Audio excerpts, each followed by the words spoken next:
que são subordinados a fatores numerosos, muitas vezes relativos ao estado consciencial dos próprios interessados no regresso à crosta ou na libertação dos veículos carnais.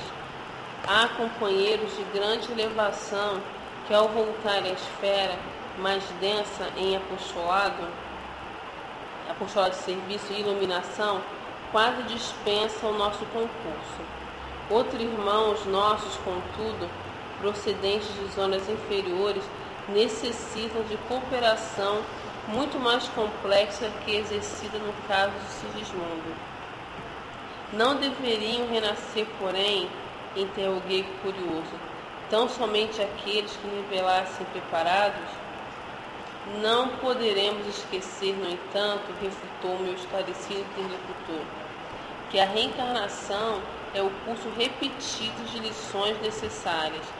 A esfera da crosta é uma escola divina e o amor, por intermédio das atividades intercessórias, reconduz diariamente ao banco escolar da carne milhões de aprendizes. Tá bom. Dona Gaíra. O orientador amigo calou-se por alguns instantes e prosseguiu. A reencarnação de Sigismundo obedece às diretrizes mais comuns. Traduz a expressão simbólica da maioria dos fatos dessa natureza, porquanto nosso irmão pertence à enorme classe média dos espíritos que habitam a crosta. Nem altamente bons, nem conscientemente maus. Acresce notar, todavia, que a volta de certas entidades das regiões mais baixas ocasiona laboriosos e pacientes esforços dos trabalhadores de nosso plano. Semelhantes seres obrigam-nos a processos de serviço que você gastará ainda muito tempo para compreender. As elucidações de Alexandre calavam-me fundo, satisfazendo-me a pesquisa intelectual. Entretanto, novas indagações surgiam-me na mente sequiosa. Foi então que, premido por intensa e legítima curiosidade, perguntei respeitoso: o auxílio que vemos atingirá porventura a todos? Aqui nos encontramos num lar em bases retas, segundo sua própria afirmação. Mas se nos achássemos numa casa típica de deboche carnal,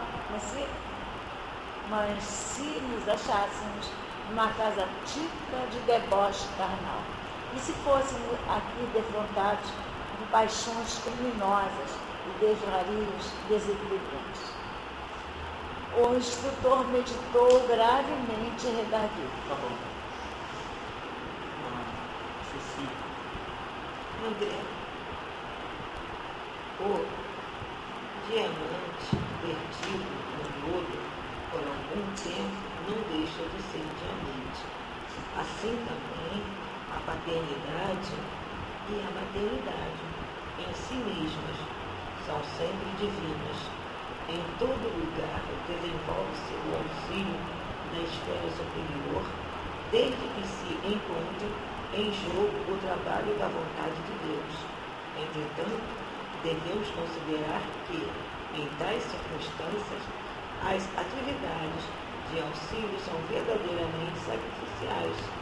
As vibrações contraditórias e subversivas das paixões desvairadas da alma em desequilíbrio comprometem os nossos melhores esforços e muitas vezes nessas paisagens de irresponsabilidade e viciação para ajudar em obediência aos nossos ministérios, devemos, antes de tudo, lutar contra entidades monstruosas, dominadoras dos ciclos de vida dos homens e das mulheres que, imprevidentemente, escolhem o perigoso caminho da perturbação emocional, onde tais entidades ignorantes e desequilibradas transitam nesses casos. Nem sempre a nossa colaboração pode ser perfeita, porquanto são os próprios pais que, menosprezando a grandeza do mandato que lhe foi confiado, abrem as portas de sua potência sagrada aos impiedosos monstros da sombra que lhe persegue os filhos nascidos.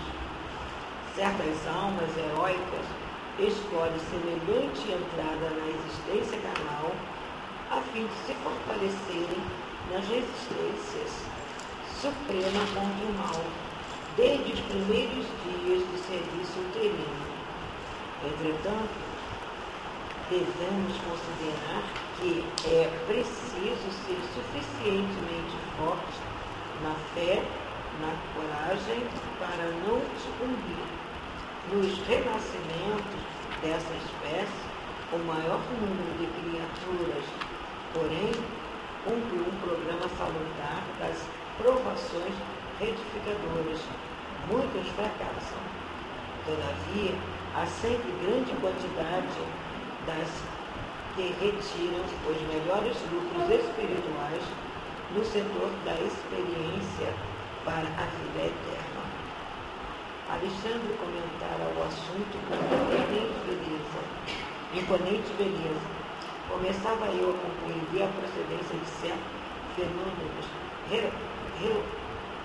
teratológicos e de determinadas moléstias congênitas que no mundo confrangem o coração. As asserções do momento levam-me a novo e fascinante estudo, a questão das provas retificadoras e necessárias. Ok. Vamos aqui.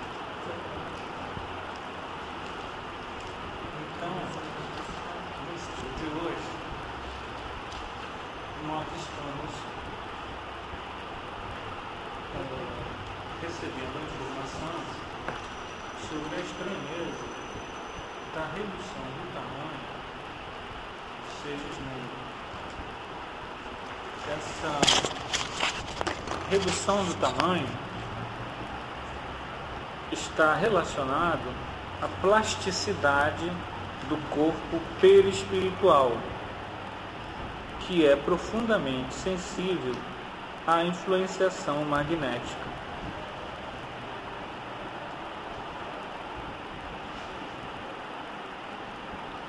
Ele nos informa que o número, os processos de reencarnação, como os de morte física, diferem ao infinito, não existindo dois absolutamente iguais. Então isso daí já dá para a gente ter uma ideia de que essa experiência do nosso amigo, ela é apenas uma ideia geral, mais assim, comum, de um processo que, como ele mesmo está afirmando, é sempre diferente. Então, a reencarnação de cada um de nós, ela foi diferente. Ela demandou questões específicas relacionadas às conquistas que cada um de nós tem, as dificuldades que cada um de nós tem, as intercessões que cada um teve, as problemáticas que envolviam nossa mãe e nosso pai e o ambiente em que nós iríamos nascer. Tudo isso implicou em trabalho, em serviço. Então nós precisamos ter em mente que os eventos espirituais, eles não são idênticos. Nós temos que ter uma visão geral do processo. Nós não podemos cair na afirmação de que o processo é assim, pronto, acabou. ele tem nuances que variam, como ele diz, ao infinito. É aquela expressão, cada caso é um caso. Outra questão que ele nos lembra sempre, no mesmo texto, mais embaixo, é o estado consciencial dos próprios interessados. Cada um está com a sua mente, que é a sua herança. No livro Obreiros da Vida Eterna, que se Deus quiser a gente vai estudar, que estuda desencarne, esse a gente estuda reencarne. No Obreiros a gente vai estudar desencarnes. Vamos estudar vários casos de desencarnes. E um deles é o de Aura Celestes, que foi uma espírita que viveu no início do século. Aura Celeste é o nome de uma instituição, né? Homenageia ela. Marechal. Lá em Marechal. E tem casas espíritas que ensinam. E ela narra a desencarnação dela. E a desencarnação dela, ela fazia desdobramento lúcido. Ela saía do corpo em vida. Ela era uma projetora, ela fazia viagens astrais. E o desencarne dela nada mais foi do que isso, aquilo que ela já fazia sempre. Então, quando a gente narra lá, André Luiz narra o desencarne, o Dr. Bezerra vem assistir, ela faz tudo sozinha. O nível evolutivo dela não era médium, era acima da média. Então ele diz aqui, há companheiros de grande elevação que, ao voltarem à esfera mais densa, em apostolado de serviço, quase dispensam o nosso concurso.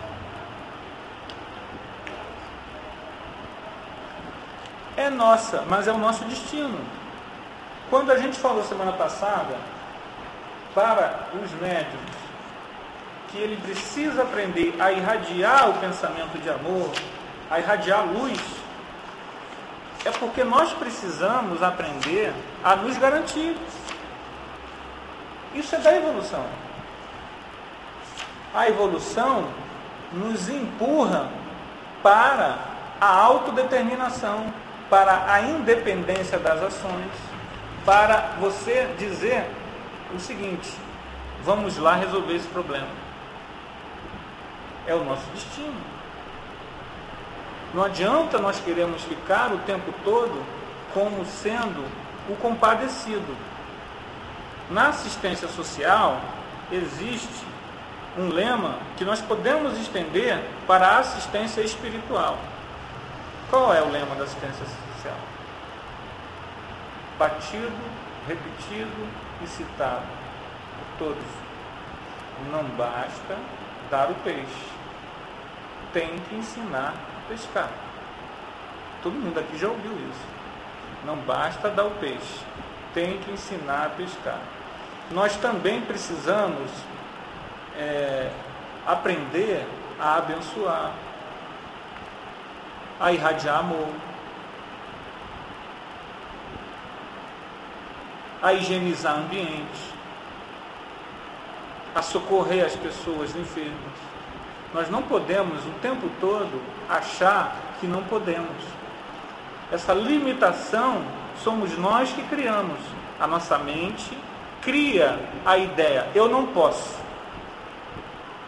Aí não pode, porque a nossa mente é poderosa.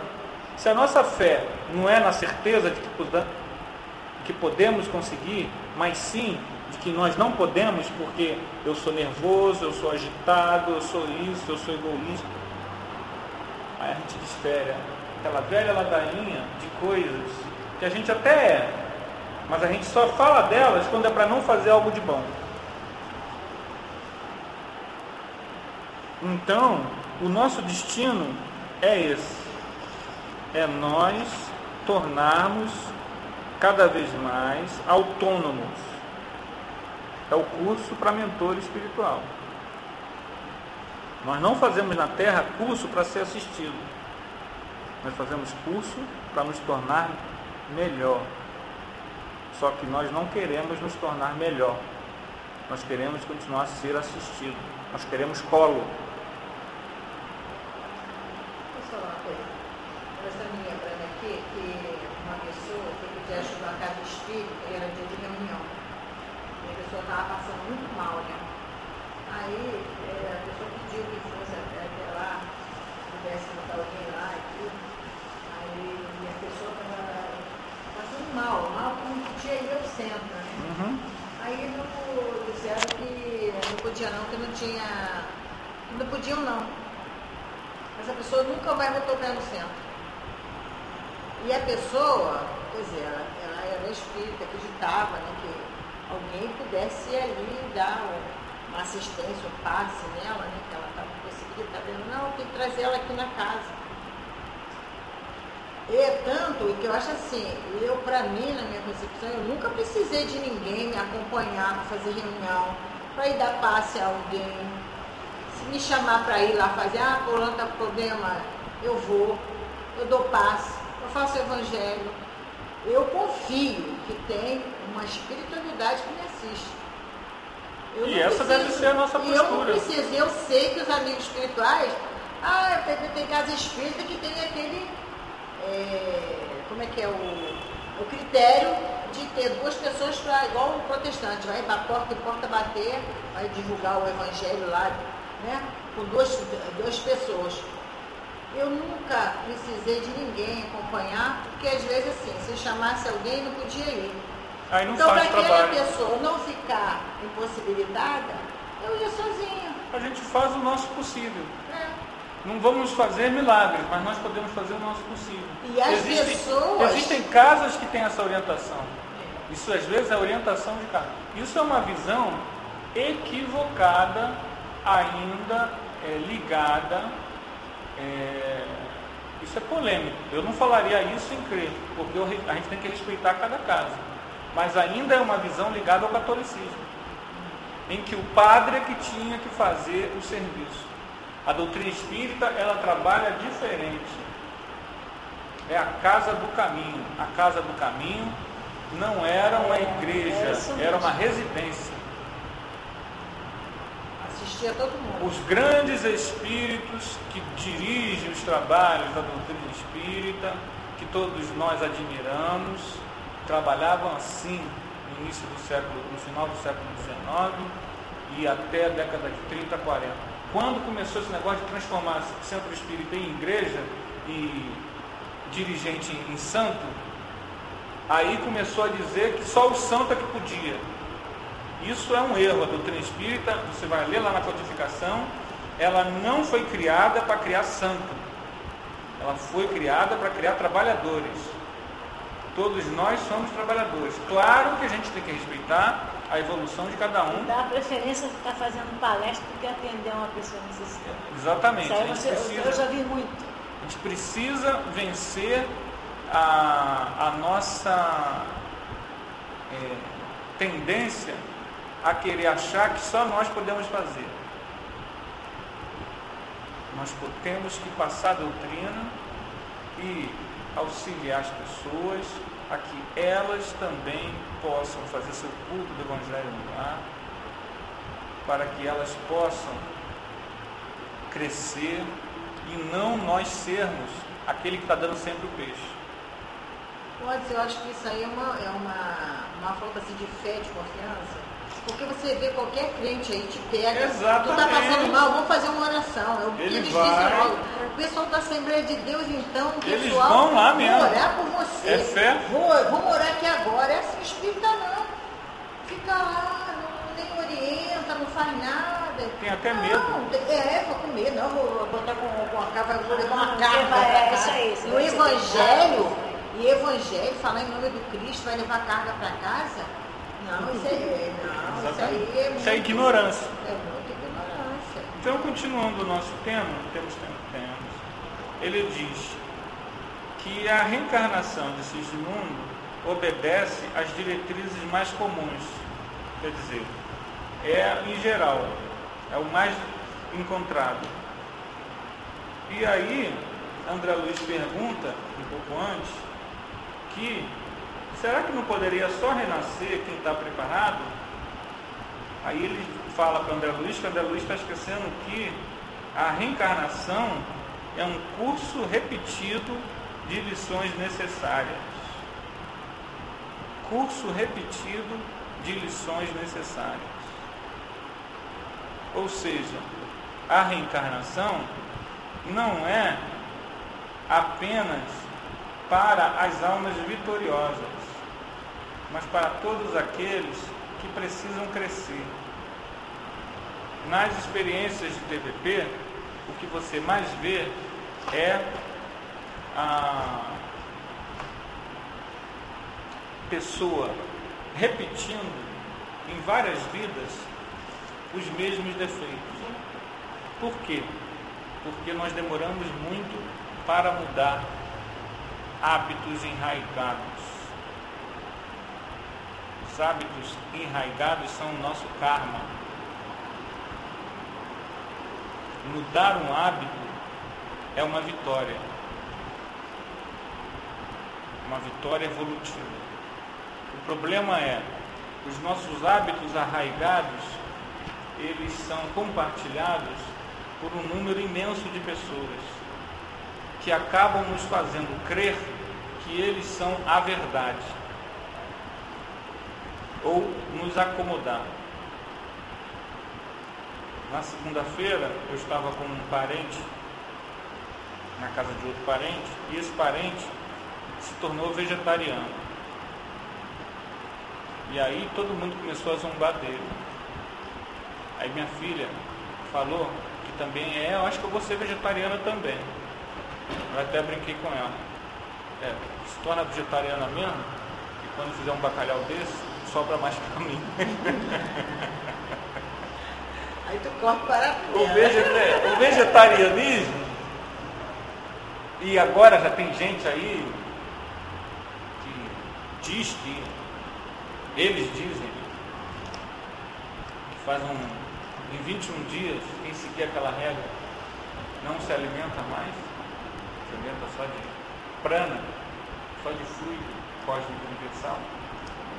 Não sei até que ponto. Só se ele ficar igual os monges do Tibete, só rezando. Se trabalhar nesse tipo. Há pessoas que dizem que conseguem. Tem que substituir. Mas, se consegue ou não consegue chegar a esse nível, eu não sei. O que eu sei é que, para nós, aqueles que ainda comem carne, é desinteressante pensar na ideia. Mas olha, se você olhar bem, se você olhar uma carne, eu não sei se você já tinha sentido isso, mas às vezes eu olho para a carne e fico com nojo. Eu olho aquilo assim, entendeu? Então é tanto assim que quando eu faço, eu cozinho bem, sabe? Porque assim, tem vezes que eu olho, eu não sinto. Eu gosto muito de peixe, mas carne de frango, eu assim, como hoje ontem o menino comprou um frango lá. Eu comi ontem um frango lá numa asa. E hoje de manhã, tem centro, eu comi ovo. Porque dia de reunião eu não como carne. Então, eu sei do prejuízo, eu sei das consequências. Como médio, eu vim para a mesa com o resto mortal do meu irmãozinho inferior. Então, eu acho assim, lá em casa nós já habituamos assim, comer vegetariano. E as crianças gostaram, tudo é hábito. Tudo é hábito. Nós somos escravos de hábito. Só que o problema nosso é que nós não queremos abrir mão de nenhum hábito, seja ele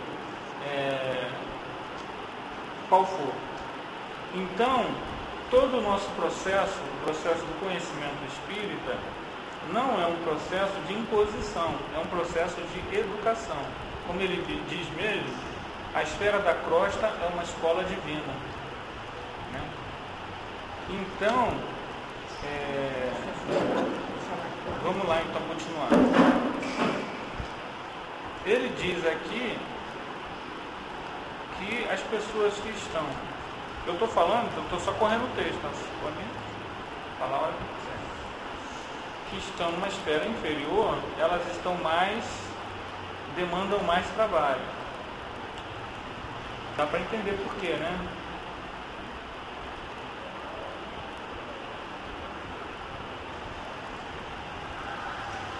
Por que dá mais trabalho?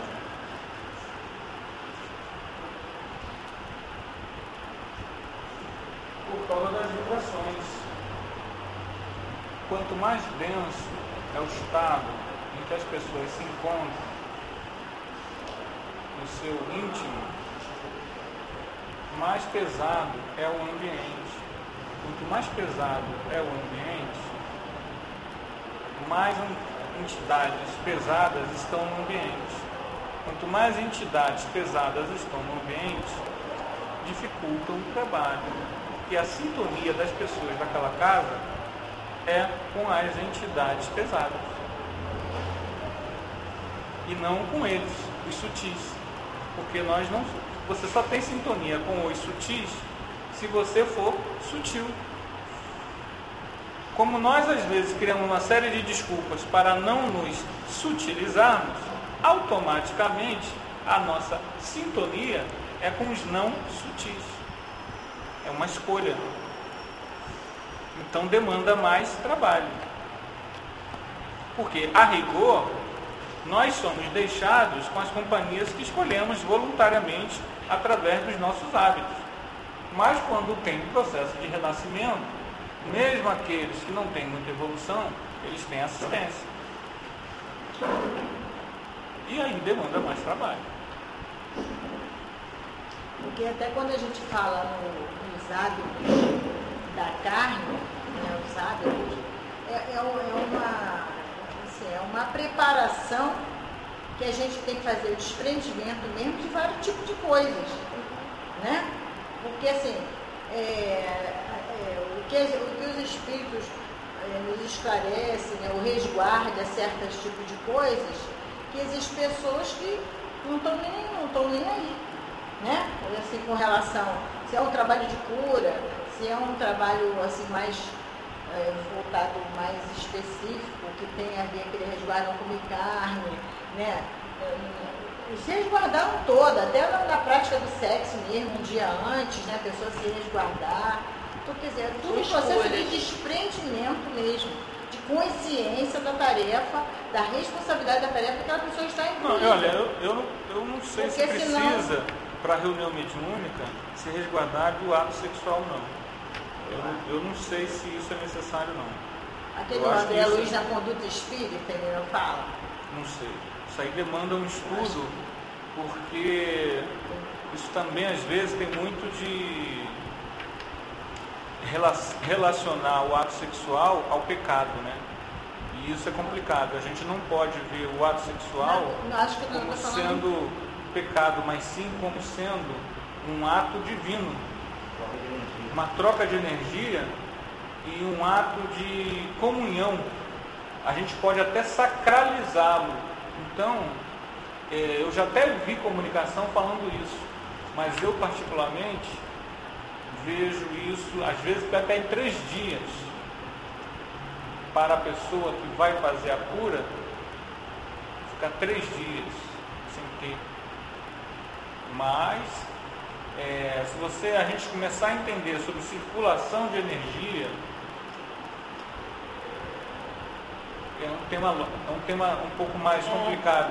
A circulação isso talvez faça, às vezes, dependendo da pessoa, possa fazer mais mal do que bem.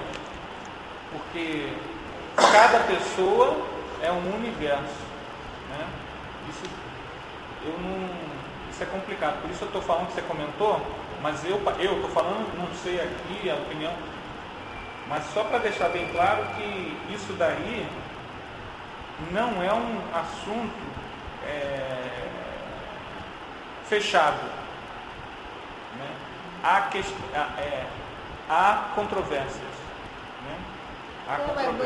Mas eu digo na questão, assim, entendeu? Certo desprendimento, porque quando você falou, cada caso é um caso, cada criatura tem uma mente. Exato. Entendeu?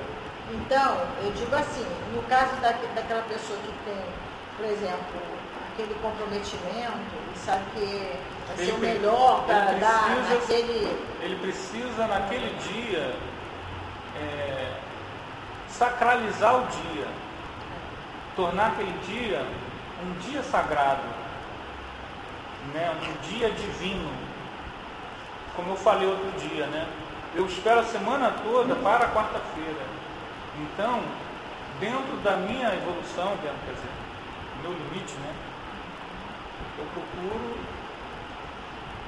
evitar as coisas que eu sei deveria ter que evitar todo dia, as coisas que possam me fazer sintonizar com o que não presta, com o que é inferior, com o que não vai me dar boa sintonia, né? A questão da alimentação, quanto mais a gente tiver com o estômago vazio, porque também não adianta a pessoa se abster de certos alimentos e comer 2 horas antes de vir para cá. O ideal é o quê? Não adianta ela não comer a carne e se encher de berinjela antes, 1 hora antes. Não vou comer carne e vir com o estômago cheio, né? A gente tem. O problema é o nosso estômago cheio. A gente fala isso porque assim, a gente sabe que você queria sair, a gente fala porque tem muitas pessoas que eles podem não estar consciente disso, né? Mas a gente que sabe, né, toma um copo de vitamina, como uma coisa mais leve, né, uma coisa que não vai pesar no organismo, né? Porque a pessoa fala, eu vou pra lá, vou ficar com fome 2 horas. Isso é uma coisa que eu tenho problema. E às vezes na reunião a gente não sente fome. Volta e meia na quarta-feira, o almoço meu atrasa. Aí vai 3, 4 horas. Isso eu já sei que não é por acaso. Entende? Esse negócio de almoço atrasar justamente na quarta-feira.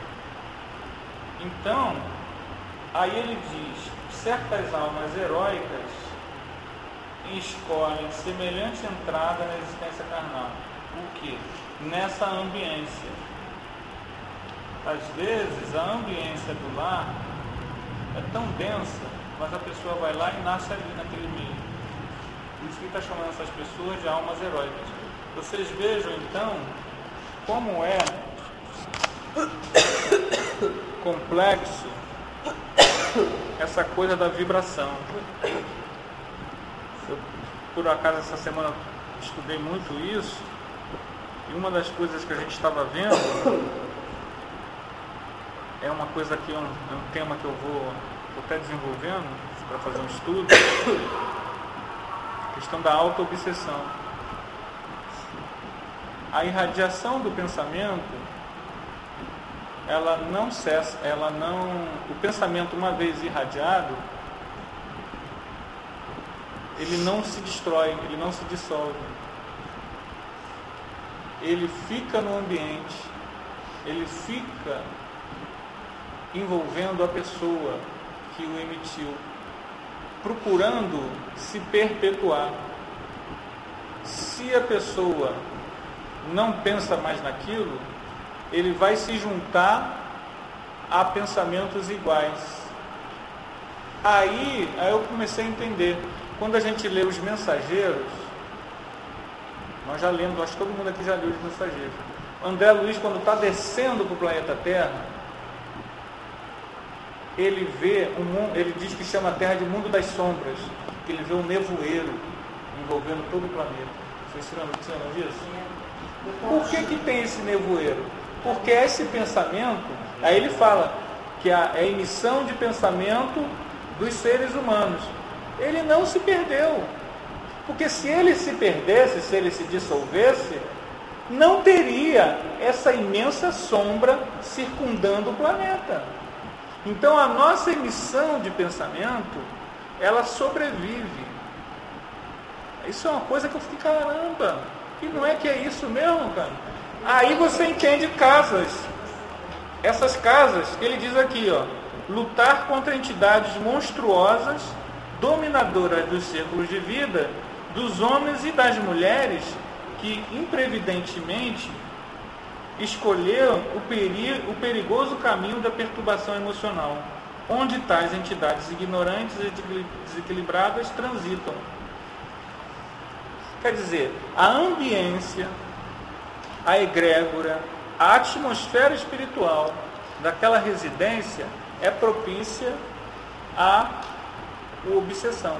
A auto-obsessão da pessoa de pensar, como eu estava estudando hoje, a pessoa que pensa mal de alguém por 3, 4 dias, ela já está totalmente intoxicada, ela está obsediada, pelo simples fato de que aquele pensamento, se está sendo repetido, aquilo já está envolvido nela.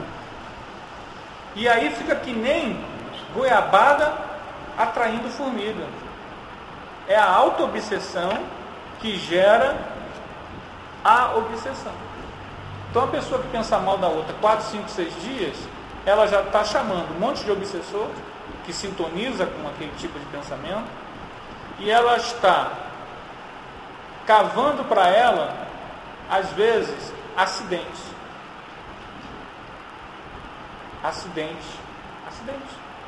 Tropeção, torcer o pé, dor de cabeça. Tem uma coisa assim, não sei, até se não sei se é por afinidade da pessoa, mas tem momentos assim que pensar numa pessoa, se a pessoa tiver assim, se tiver uma atitude grosseira, entendeu? Que, olha, aquilo me dá uma sensação, parece que a espiritualidade me falando assim, né? Ali tem um envolvimento ali, eu sinto aquilo. Porque assim, na questão de eu sentir de presença do Espírito, nem todo Espírito me dá mesmo. Quando me dá, eu falo, Jesus te abençoe. Sabe? Mas assim, quando eu pensar e aquilo daquela sensação assim, ó, ai, Jesus, essa criatura, pode contar que